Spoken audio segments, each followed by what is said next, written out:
नमस्कार. मी दिनेश कांजी. आपण बघताय न्यूज डंका. भाजपचे राष्ट्रीय अध्यक्ष नितीन नबीन यांनी काल त्यांची नवी टीम जाहीर केली. नितीन नबीन यांची राष्ट्रीय अध्यक्षपदी नियुक्ती करण्यात आली होती. जानेवारी 2026 मध्ये त्यांनी त्यांची नवी टीम जाहीर करायला 7 महिन्यांपेक्षा जास्त काळ घेतलेला आहे. या नव्या टीमच्या समोर 2 महत्त्वाच्या परीक्षा आहेत. पहिली परीक्षा पुढच्याच वर्षी म्हणजे 2027 मध्ये उत्तर प्रदेशसह 7 राज्यांच्या विधानसभा निवडणुका आणि त्याच्यानंतर पुढची खडतर परीक्षा म्हणजे 2029 ची लोकसभा निवडणूक. दोन्ही परीक्षा अत्यंत महत्त्वपूर्ण आहेत. नितीन नबीन यांची नवी टीम जर तुम्ही पाहिली तर त्या टीममध्ये असे 2 चेहरे आहेत, जे चेहरे पाहिल्यानंतर तुमच्या लक्षात येतं की राजकारणाला सापशिडीचा खेळ का म्हणतात. विनोद तावडे आणि स्मृती इराणी 2 असे चेहरे जे ऐन भरात असताना गाळात गेले आणि त्यांनी मजबूतीने उसळी घेत पुनरागमन केलं. या दोघांवर उत्तर प्रदेशशी संबंधित अत्यंत महत्त्वाच्या जबाबदाऱ्या आलेल्या आहेत. हिंदुस्तान की सत्ता का रास्ता उत्तर प्रदेश से जाता है. धुरंधर या सिनेमातला हा डायलॉग आणि भारतीय राजकारणातलं हे वास्तव. आणि म्हणूनच 2014 मध्ये नरेंद्र मोदी यांचं नाव पंतप्रधान पदाचे उमेदवार म्हणून भाजपने जाहीर केलं आणि त्याच्यानंतर त्यांनी निर्णय घेतला वाराणसीमधून निवडणूक लढवण्याचा. उत्तर प्रदेश हे राज्य भाजपसाठी अत्यंत महत्त्वाचं आहे. पुढच्या वर्षी या राज्यामध्ये निवडणुका आहेत आणि भाजपने या राज्याचा प्रभार सरचिटणीसपदी असलेल्या विनोद तावडे यांच्याकडे सोपवलेला आहे. स्मृती इराणी यांनी सुद्धा अमेठीमध्ये निवडणूक लढवली होती. 19 मध्ये त्या विजयी झाल्या होत्या आणि त्यांचा परफॉर्मन्स चांगला आहे. त्याच्यामुळे उत्तर प्रदेशमध्ये स्मृती इराणी यांची तोप सुद्धा धडाडणार ही बाब सुद्धा निर्विवाद आहे. देशातला असा एक राजकीय पक्ष जो सलग 12 वर्ष सत्तेत आहे तरी सुद्धा संघटनेकडे त्याने पूर्णपणे लक्ष दिलेलं आहे. राज्यामध्ये जेव्हा निवडणुका होतात तेव्हा त्या संघटनेची मजबूत बांधणी करण्यात येते. कारण भाजपची एक परंपरा आहे. भाजपचं संघटन सतत बदलत असतं. नव्या चेहऱ्यांचा प्रवेश संघटनेमध्ये होत असतो. थोडक्यात भाजपा भाकरी फिरवत असतो म्हणून भाजपाची संघटना मजबूत आणि बाकीचे पक्ष भाकरी फिरवणं विसरले म्हणून त्यांच्या संघटनेची वाट लागलेली आहे आणि त्यांची भाकरी करपलेली आहे.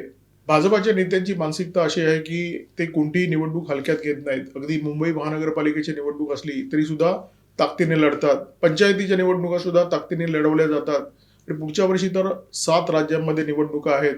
उत्तर प्रदेश, उत्तराखंड, हिमाचल, गुजरात, पंजाब, गोवा आणि मणिपूर 7 राज्यांमध्ये निवडणुका आणि या निवडणुका भाजपने अत्यंत गंभीरपणे घेतलेल्या आहेत.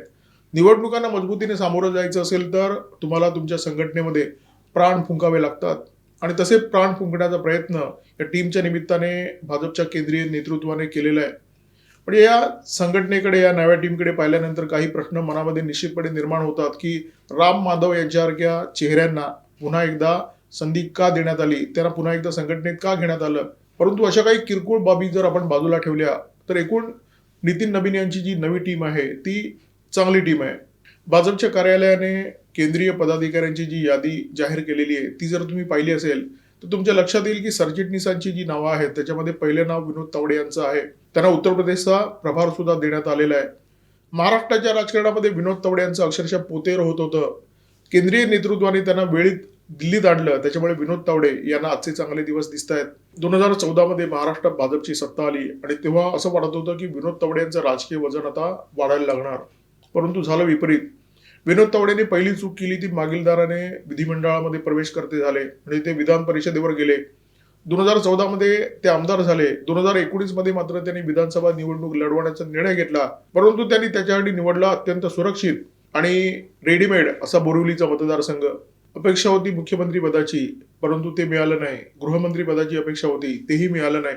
महाराष्ट्राच्या राजकारणामध्ये भाजपची सत्ता आल्यापासून विनोद तावडे जेवढा काळ महाराष्ट्रामध्ये होते त्यांना अत्यंत फुटकळ अशा प्रकारची मंत्रिपदं मिळत गेली. म्हणजे त्यांच्या अपेक्षेच्या तुलनेमध्ये महाराष्ट्राच्या राजकारणामध्ये विनोद तावडे चाचपडत आहेत अशा प्रकारचं चित्र वारंवार दिसत होतं आणि हे चित्र तोपर्यंत कायम राहिलं जोपर्यंत विनोद तावडे महाराष्ट्रातून बाहेर पडले नाहीत, ते दिल्लीत गेले नाहीत आणि दिल्लीमध्ये त्यांना जबाबदारी मिळाली नाही.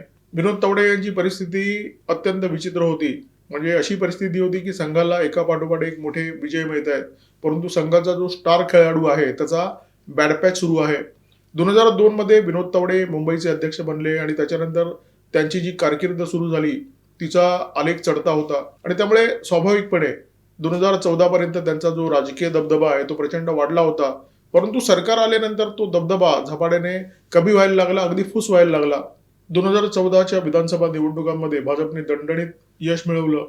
सरकार स्थापन करण्याची प्रक्रिया वेगाने सुरू झाली आणि त्यावेळी भाजपचे अध्यक्ष असलेले राजनाथ सिंह मुंबईमध्ये आले आणि त्यावेळी एक घटना घडली. आपण पाहिली असेल की राजनाथ सिंह यांच्याशी विनोद तावडे यांना चर्चा करायची होती. त्यांच्या गाडीमध्ये बसून चर्चा करायची होती. म्हणून राजनाथ सिंह यांच्या गाडीमध्ये शिरण्याचा ते प्रयत्न करत होते आणि राजनाथ सिंह यांचा सुरक्षा रक्षक त्यांना रोखण्याचा प्रयत्न करत होता.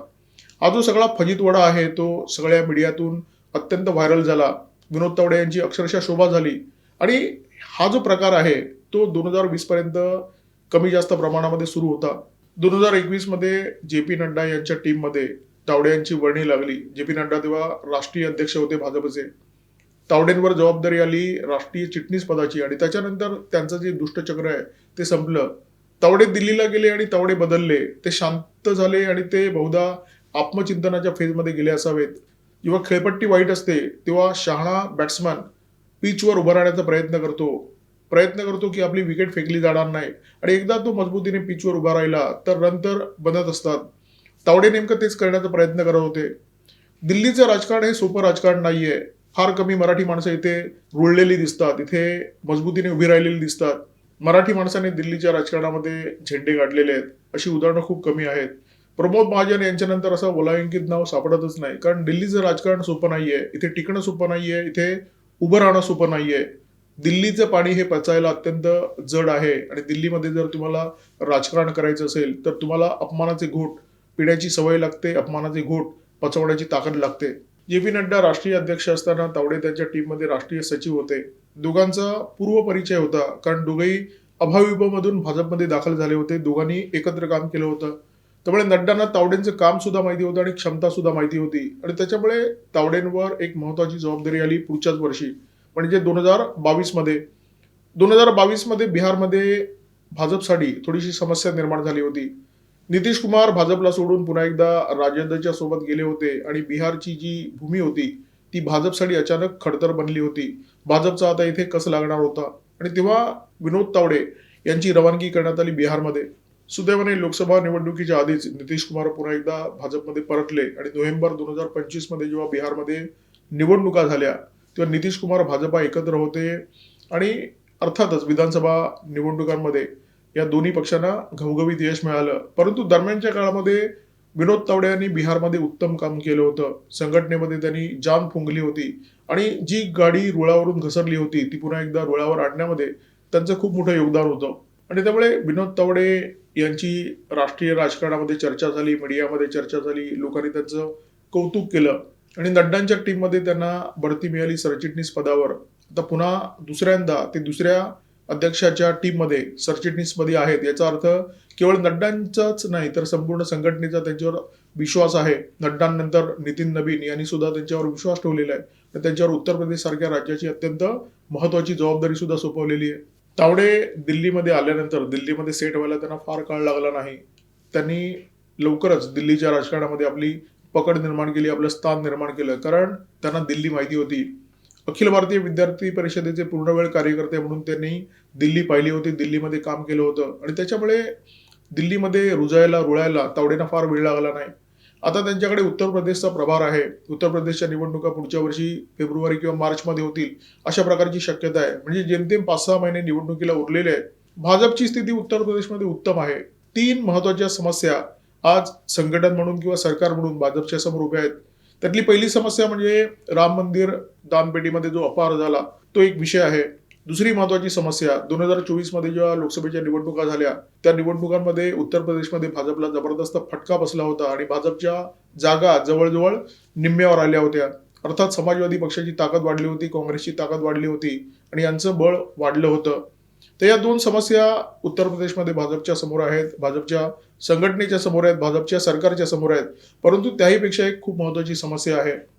आता उत्तर प्रदेशमध्ये विधानसभेच्या निवडणुकांच्या काळामध्ये जे तिकीट वाटप होईल त्या तिकीट वाटपामध्ये राज्य सरकार आणि केंद्र सरकार यांच्यामध्ये समन्वय असणं म्हणजे मुख्यमंत्री योगी आदित्यनाथ आणि केंद्रातले जे 2 प्रमुख नेते आहेत नरेंद्र मोदी आणि अमित शहा त्यांच्यामध्ये समन्वय असणं हे अत्यंत महत्वाचं आहे आणि हा समन्वय निर्माण करण्यासाठी तावडेंना प्रयत्न करावे लागतील. 2024च्या लोकसभा निवडणुकीच्या काळामध्ये हा समतोल बिघडला आणि त्याच्यामुळे उत्तर प्रदेशच्या राजकारणाची जी पकड भाजपच्या हातात मजबूतीने होती ती थोडी ढिली झाली. विधानसभा निवडणुका भाजपसाठी अत्यंत महत्वाच्या आहेत कारण 2024च्या लोकसभा निवडणुकांमध्ये भाजपला स्वबळावर बहुमत मिळालं नाही. त्याचं सगळ्यात मोठं कारण उत्तर प्रदेशमध्ये जी घसरण झाली होती ती होती. आता उत्तर प्रदेशमध्ये जर भाजपचं बूड स्थिरस्थावर झालं नाही, इथे जर भाजप मजबूतीने उभा नसेल, तर 2029च्या लोकसभा निवडणुकांच्या काळात सुद्धा भाजप अडचणीत येऊ शकेल. त्याच्यामुळे उत्तर प्रदेशमध्ये भाजप ताकद लावणार ही गोष्ट निश्चित आहे. आणि त्याच्यामुळे विनोद तावडे यांची भूमिका या राज्यामध्ये अत्यंत महत्त्वाची ठरणार आहे. अशा राज्यामध्ये काम करणं नेहमीच कठीण असतं, जिथे नेता प्रभावी आहे. उत्तर प्रदेशमध्ये योगी आदित्यनाथ यांची मजबूत पकड आहे. योगी आदित्यनाथ प्रचंड लोकप्रिय आहेत. त्यांच्यावर लोक फिदा आहेत. आणि अशा राज्यामध्ये जेव्हा एखादा प्रभारी काम करतो, तेव्हा त्याच्यासाठी थोडंसं कठीण असतं. तावडे यांची प्रकृती तशी जुळवून घेणारी आहे. दिल्लीमध्ये ते त्याचमुळे टिकले. त्यामुळे उत्तर प्रदेशमध्ये सुद्धा ते यशस्वी होतील. एका मोठ्या हिंदी राज्यामध्ये त्यांनी आधीच काम केलेलं आहे आणि यशस्वीपणे काम केलेलं आहे. बिहारमध्ये तो अनुभव त्यांच्या गाठीशी आहे. त्यामुळे उत्तर प्रदेशमध्ये ते दिवे लावतील याच्याबद्दल कोणाच्याही मनामध्ये शंका नाहीये. नितीन नबीन यांच्या टीममधलं दुसरं महत्त्वाचं नाव म्हणजे स्मृती इराणी. यांचा जो राजकीय आलेख आहे तो वर खाली अशा प्रकारचा आहे. 2014 मध्ये त्या राहुल गांधी यांच्या विरोधात अमेठीमधून लढल्या होत्या, त्या पराभूत झाल्या. परंतु त्यांनी हिंमत हारली नाही. 2019 मध्ये त्या ताकदीने पुन्हा लढल्या आणि विजयी झाल्या. राहुल गांधी यांना पराभूत केल्यामुळे स्मृती इराणी यांचं जे राजकीय वजन होतं ते वाढलं. पण स्मृती इराणी या नावाचा संपूर्ण देशामध्ये गवगवा झाला आणि ते स्वाभाविक होतं. राहुल गांधी यांच्यासारख्या उमेदवाराला त्यांनी धूळ चारली होती. केंद्रामध्ये त्यांना मंत्रिपद मिळालं आणि ते सुद्धा साधं सुद्धा मंत्रिपद नाही. मनुष्यबळ विकास मंत्रालय म्हणजे शिक्षण मंत्रालय जे धर्मेंद्र प्रधानांकडे होतं. परंतु काही विवाद झाले, स्मृती इराणींना हे मंत्रिपद गमवावं लागलं. त्याच्यानंतर दुय्यम दर्जाचं वस्त्रोद्योग मंत्रिपद त्यांच्याकडे आलं आणि 2024च्या निवडणुकांमध्ये तर त्या पराभूतच झाल्या. परंतु निवडणुका जेव्हा जाहीर झाल्या 2024च्या, त्या निवडणुकांमध्ये राहुल गांधी यांनी अमेठीमधून न लढता ते पळाले वायनाडमध्ये. त्यांनी निवडणूक लढवली रायबरेलीमध्ये. म्हणजे निवडणुकीच्या सुरुवातीला असं दिसत होतं की स्मृती इराणी यांनी निम्मा विजय मिळवलेला आहे, कारण राहुल गांधी यांनी पलायन केलं. काँग्रेसच्या एका सामान्य कार्यकर्त्याला त्यांनी स्मृती इराणी यांच्यासमोर उभं केलं. परंतु स्मृती इराणी यांचं दुर्दैव असं की त्या सामान्य कार्यकर्त्याने स्मृती इराणी यांचा पराभव केला आणि त्याच्यानंतर स्मृती इराणी जवळजवळ विस्मृतीत गेल्या. बराच काळ स्मृती इराणी यांच्याबद्दल काही ऐकू येईना असं झालं. आणि अशाही वावड्या उठल्या की स्मृती इराणी पुन्हा एकदा छोट्या पडद्याकडे वळणार आहेत. त्या एकता कपूर यांच्यासोबत पुन्हा एकदा काम करणार आहेत. त्या पुन्हा सिरियल वगैरे करायला लागणार आहेत. या अफवांवर लोकांनी विश्वास सुद्धा ठेवायला सुरुवात केली. बंगाल निवडणुकांमध्ये म्हणजे पश्चिम बंगालच्या निवडणुकांमध्ये पुन्हा एकदा हे चित्र बदललं. एक व्हिडिओ त्या काळामध्ये जबरदस्त व्हायरल झाला होता. आपण पाहिला असेल की एका मंचावर पंतप्रधान नरेंद्र मोदी आलेले आहेत आणि भाजपचे अनेक नेते त्या मंचावर उपस्थित आहेत. त्या मंचावर स्मृती इराणी सुद्धा आहेत. स्मृती इराणी नरेंद्र मोदी यांना नमस्कार करतात, परंतु मोदी त्यांच्याकडे दुर्लक्ष करतात. हा व्हिडिओ खूप व्हायरल झाला होता. हा व्हिडिओ व्हायरल झाल्यानंतर आज मी तुम्हाला सांगू शकतो की पडद्यावर जे दिसतं किंवा टीव्ही किंवा चॅनलवर जे काही दिसतं ते नेहमी खरं असतं असं नाहीये. त्याच पश्चिम बंगालच्या निवडणुकांमध्ये स्मृती इराणी जबरदस्त चमकल्या. त्यांनी अस्खलित बांगलामध्ये जबरदस्त भाषणं दिली, अत्यंत जळजळीत भाषणं. त्यांनी ममता बॅनर्जी यांच्या विरोधात एक जोरदार वातावरण निर्मिती केली. स्मृती इराणी यांची बांगला भाषेवर जी पकड आहे ती बघून पत्रकार सुद्धा आश्चर्यचकित झाले आणि एका ठिकाणी तर त्या बांगलाच्या सोबत पंजाबी सुद्धा बोलल्या आणि त्या म्हणाल्या की मी पंजाबमध्ये सुद्धा जाणार आहे. बहुधा आपलं पुनर्वसन होणार आहे याचे संकेत स्मृती इराणी यांना मिळाले असावेत. पश्चिम बंगालमध्ये त्यांना जशी जबाबदारी देण्यात आली तशी त्यांना पंजाबमध्ये सुद्धा देण्यात येईल असं त्यांना वाटत होतं आणि त्या म्हणाल्या की माझी कौटुंबिक पार्श्वभूमी अशी आहे की मी उत्तम पंजाबी बोलू शकते. आपल्याकडे असे बरेच लोक आहेत ज्यांना अन्य भाषांचे प्रॉब्लेम असतात, परंतु त्यांना हे माहीत नाहीये की अनेक भाषा येणं हे किती मोठं सामर्थ्य आहे. एखाद्या माणसाला मराठी येतं, हिंदी येतं, इंग्रजी येतं, गुजराती येतं, पंजाबी येते, बांगला येते, इतक्या भाषा येतात. स्मृती इराणी यांच्याबद्दल बोलतोय, त्या माणसाची ताकद काय असेल. कोणत्याही भाषेतला माणूस समोर येऊ दे, कोणत्याही राज्यामध्ये जाऊन त्या संवाद साधू शकतात आणि त्या त्यांचा प्रभाव टाकू शकतात. भाषा प्रभुत्वाचा जर विचार केला तर स्मृती इराणी यांची तुलना फक्त आणि फक्त सुषमा स्वराज यांच्या सोबत होऊ शकते. मला आठवतं 1999 मध्ये सुषमा स्वराज कर्नाटकमधल्या बेल्लारीमधून लोकसभेची निवडणूक लढल्या होत्या आणि त्यांच्या समोर होत्या सोनिया गांधी. आणि कर्नाटकमध्ये त्यांनी निवडणूक प्रचार करताना अनेकदा अस्खलित कन्नड भाषणं केली.